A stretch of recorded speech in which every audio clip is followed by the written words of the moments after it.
Hi guys, welcome to Counterpoints. My name is Connor, and today we're going to be breaking down Helsreach. It is a beautiful, dark, emotional story that is quickly coming to the climax, and we are following the Black Templars as they march ever onward towards their end. This episode is brought to you by Mastermind Models and Miniatures and Hawkins & Company. Mastermind Models and Miniatures is an insanely talented paint studio out of Huntsville, Alabama, who do incredible work. If your pile of shame is weighing you down, send them your commission idea. They'll walk you through it and come up with a price, and I promise you, you'll love the results. They have access to miniature products and 3D printing services, meaning that they can clip, paint, and ship beautifully painted models to your door, ready for a display cabinet or the tabletop. Be sure to tell them that we sent you. Hawkins & Company is a leather-making firm making some of the most beautiful handmade wallets available, coming in classic bifold, biker, and trucker builds, and sourcing leather from one of America's last tanneries. Get your American-made piece of functional art today and use coupon code COUNTERPOINTS for 15% off at checkout. The most honorable Legio Invigilata has been petitioned by outside forces to leave the city. She will stay. She swore to fight. As I understand it, the Imperial advances along the length of the Hemlock River are grinding to a halt. The settlements there, protected by the Salamanders and regiments of the Cadian Shock, are now considered a higher priority than the city. This is from the old man himself. It came over the Vox an hour ago. I do not care. Our mandate is to defend Helsreach. Our mandate, yes. But Princeps Zaha's mandate was to deploy where she desired. She will not leave. She is here until the end. Oh, enough, please, Reclusiarch. Storm Herald is embattled 7 kilometers down the Hell's Highway with an enemy scrap Titan battalion in the Rostoric Ironworks. She has given no further word of her decision.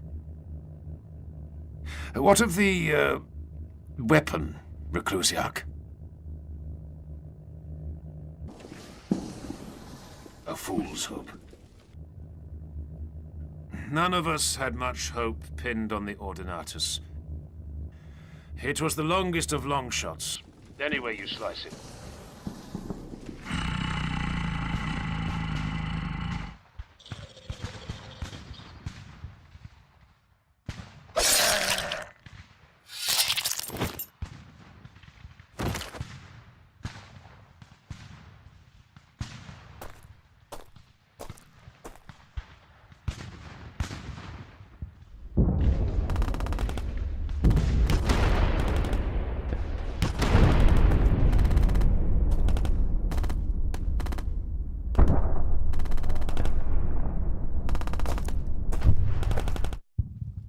There is nothing to like in them. They wage war to defend, to preserve. Everything in their way is devoted to maintaining what humanity already has. I mean no offense to them as warriors, but drop-podding into the city purely to defend civilians? Madness! Bastard, please, you know I am right. I know you are treading on unstable ground. Do not besmirch the honor of our brother chapter. The Salamanders shed as much blood as we did this week. That is not the point. That is where you and I disagree, brother. But you are young. You will learn. Do not patronize me, old man. I'm not that old. Do not laugh at me. Stop making me laugh. What 2 chapters fight the same? What 2 chapters wage war according to the same principles? We are all born of different worlds and trained by different masters. Accept the differences and stand with them as allies.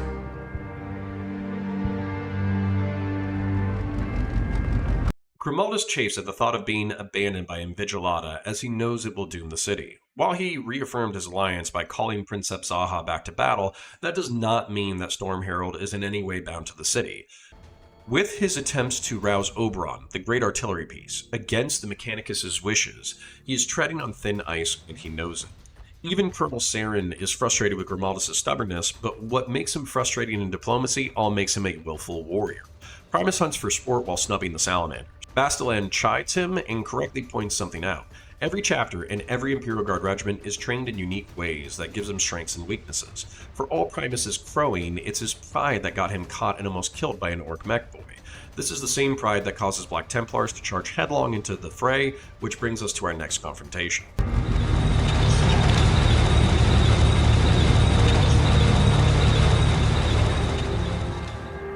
Sergeant Fereth, the people of Helsreach and Armageddon offer their thanks to you and your brothers for the assistance. You'll quit the city today? The Lord of the Fireborn calls. Quite so, quite so. I offer my personal thanks. Without your arrival, many more would have lost their lives. You are fighting with ferocity unmatched, Steel Legionnaire. It was an honor to fight at your side on the streets of your city. The honor was ours, Fereth. Hunt well in the wastelands, and give my thanks to your lord.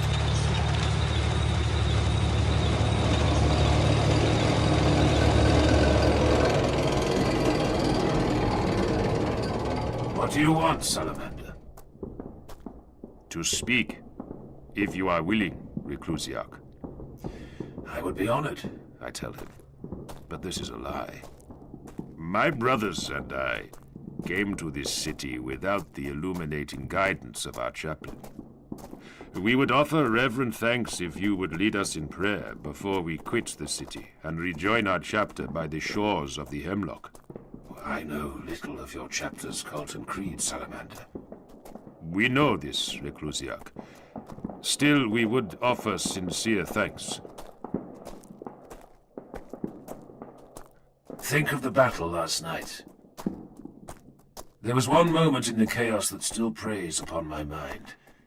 It casts a shadow over us now, like an enemy's spear threatening to fall. What aspect of the battle troubles you, Reclusiac? A fine question.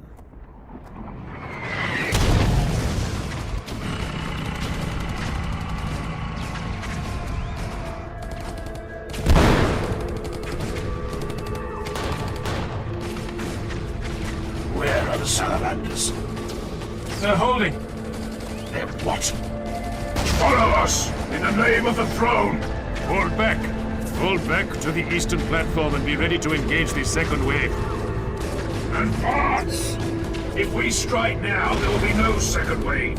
We're at the Warlord's throat.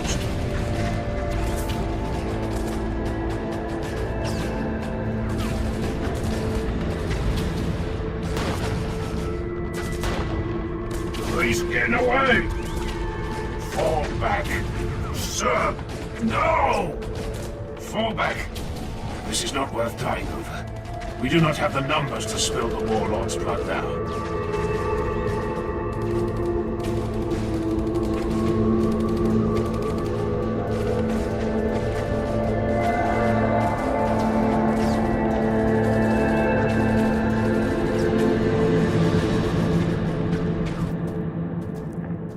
I see. You consider this a stain on your personal honor? No, brother. I consider it a waste of time, ammunition, and life. 2 of your own squad were killed in the successive waves that followed. If we had pursued in unity, we could have broken through to the enemy leader and taken his head. It is tactically unsound, Reclusiac. Pursuit would have left the shelter undefended and vulnerable to regrouping waves attacking from other sectors. 3,000 lives were saved by our defiance last night. There were no attacks from other sectors. There may have been, had we pursued. I am finished with this debate, Salamander. It grieves me to hear you speak this way, Reclusiac. Get out of my city.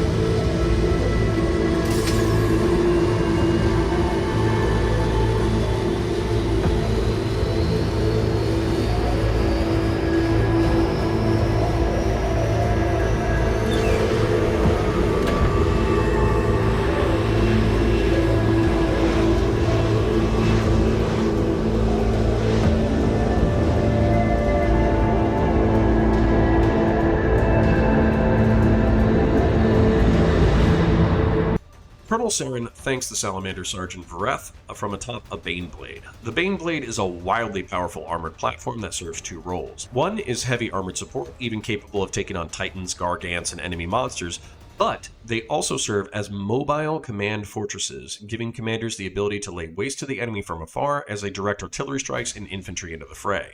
They went into production during the Great Crusade and were originally produced on Mars. As the Imperium of Man reclaimed the stars, every major Forge world began manufacturing their own variants, much to Mars' chagrin. Sergeant Vareth asks for blessing before the Salamanders quit the city, to which Grimaldus chafes. For all of Bastilin's preaching of tolerating the differences between chapters, Grimaldus disagrees. The Black Templars are the sons of Rogol Dorn, with their original legion being the Imperial Fists. Imperial Fists are known for stoic defense, but the Black Templars were recruited from the most zealous and aggressive of Battle Brothers by Sigismund, the first Emperor's champion at the Siege of Terra. For more on Emperor's champions, check out earlier episodes. This means, though, that Black Templars, while capable of robust tactics and precision fire, instead prefer to be in the thick of the fighting, ripping out the throat of the enemy. This has caused an irreconcilable cultural clash. The truth is, though, that both are correct. If Grimaldus received the backing of the Salamanders, they may have been able to kill the Orc war boss, reducing casualties across Imperial lines. However, the Salamander is correct that if their defensive perimeter had been breached, that would have resulted in civilian deaths. Also, it was impossible to know if there would be additional attacks, as Sergeant Vareth articulated. In real life, in security work, military and police officers are covered by a concept known as good faith. This means that they make the decisions they believe to be best to achieve the mission with the information on hand and known to the officer. In this way, the Monday morning quarterbacking of people not present on the field is limited, if not eliminated.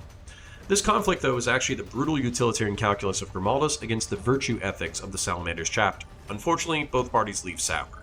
The Salamanders to pursue orcs along the Hemlock River, and the Black Templars to die with Helsreach.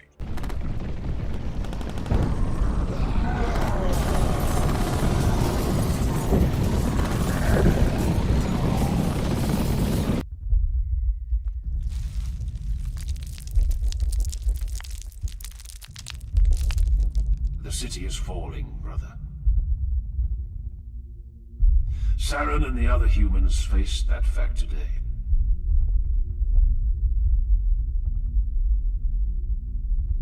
The time has come for us to choose where we will die. Then let it be where we will be remembered. Let it be where our deaths will matter, and give birth to tales worthy of being recorded in humanity's history. I know of a place. It is far from here, but there is no holier place on this entire world. There we shall dig our graves, and there we will ensure the great enemy forever remembers the name of the Black Templars.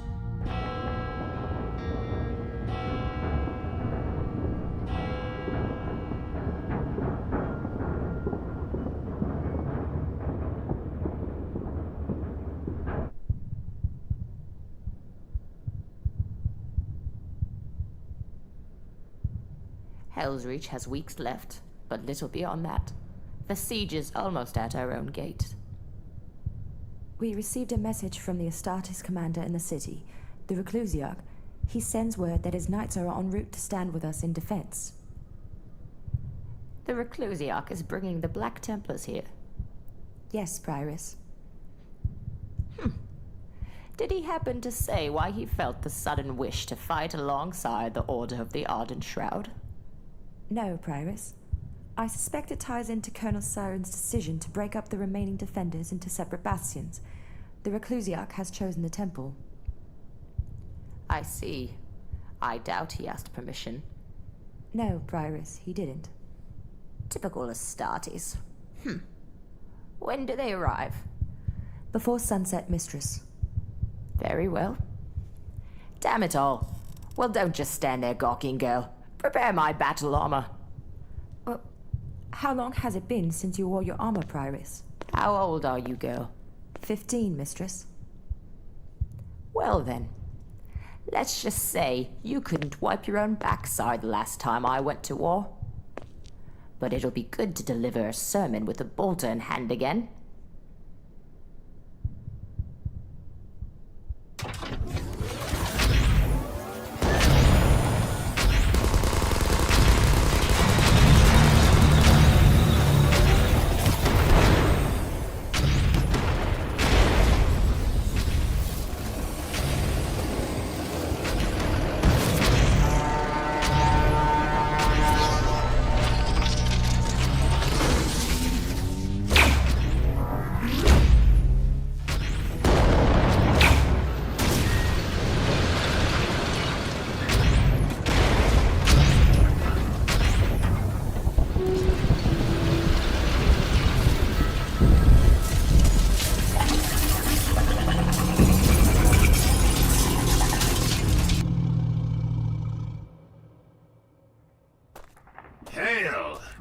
Helsreach.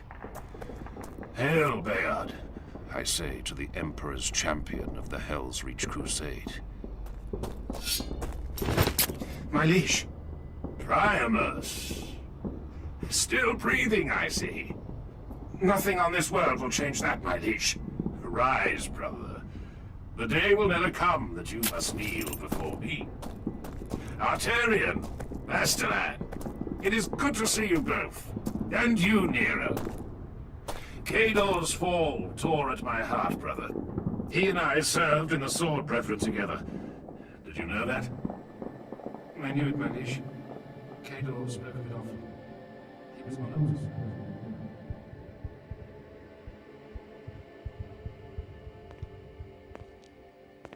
Well, well, well. The Emperor's chosen. Come to stand with us at last. Hail, Prioress. I am Prioress Sindel, and in the name of Saint Sylvana, I bid you welcome to the Temple of the Emperor Ascendant. Reclusiarch Grimaldus of the Black Templars. I cannot help but notice that you do not sound welcoming. Should I be? Half of the Temple District has already fallen in the last week. Where were you then, We were at the docks, you ungrateful little harpy. Be at ease. We were, as my brother Primus explained, engaged in the east of the Hive. But we are here now, when the war is at its darkest, as the enemy approach the temple doors. I have fought with Astartes before. I have fought alongside warriors who would have given their lives for the Imperium's ideals, and warriors that cared only for accruing glory, as if they could wear their honor like armor. Both breeds were Astartes. We are not here to be lectured on the state of our souls. Whether you are or not doesn't matter, Reclusiarch. Will you dismiss your fellow warriors from the chamber, please? There is much to speak of. We can speak of the temple's defense in front of my brothers. Indeed we can. And when the time comes to speak of such things, they will be present. For now, please dismiss them.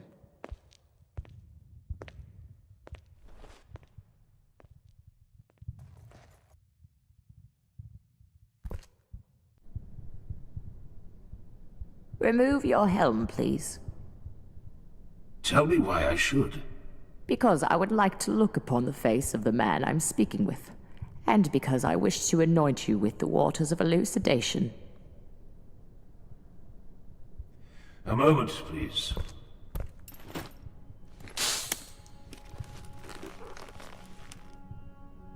This water is thrice blessed. It brings clarity of purpose when anointed onto the doubting and the lost. I am not lost. I did not mean to imply that you were, Reclusiarch, but many who come here are. Kneel, if you would. I cannot reach all the way up there.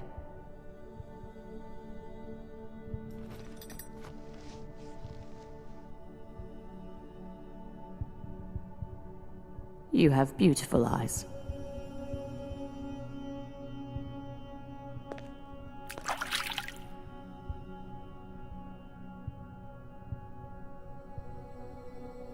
There. You are blessed, and may tread the sacred floor of the inner sanctum without guilt. May you find the answers you seek in the house of the God Emperor.